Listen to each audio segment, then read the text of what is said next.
pântecele vin colo pe iarbă verde și foaie verde lămâiță.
Iată arta adevărată, iată trecutul, iată viitorul. Țineți minte cuvintele lui Ștefan, care v-a fost bați până la adânci bătrânețe, că Moldova n-a fost a strămoșilor mei, n-a fost a mea și nici nu e a voastră, ci a urmașilor voștri, în veacul vecilor.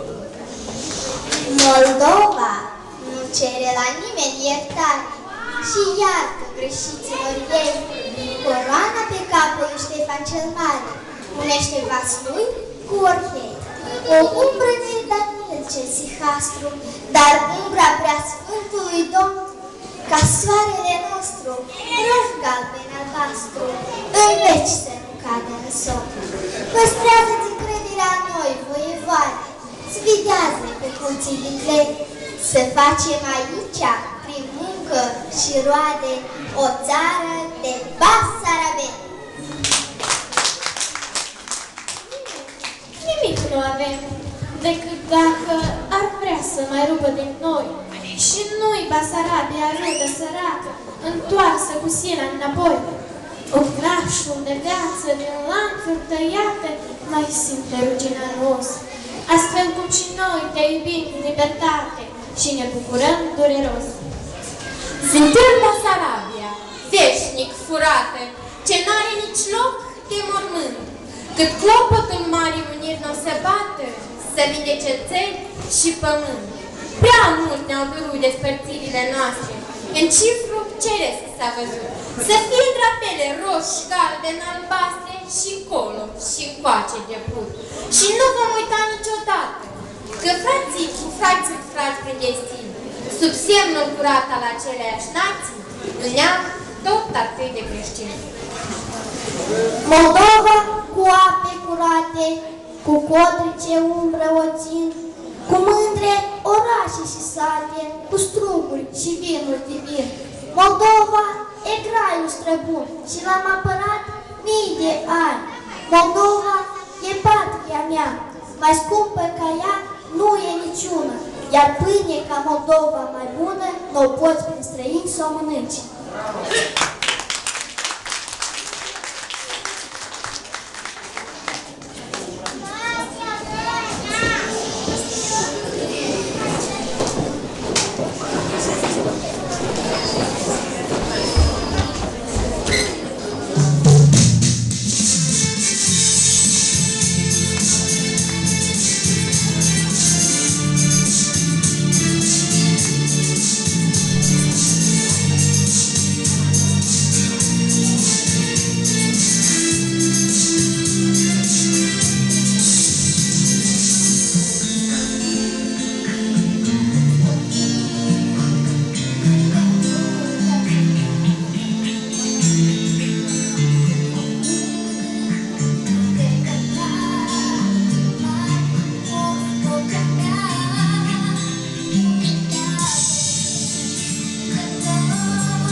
pace și prosperitate.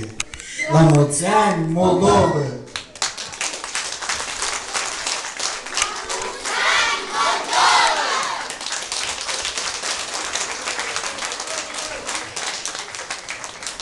Iar acum vă invităm la tradiționalul joc al satului.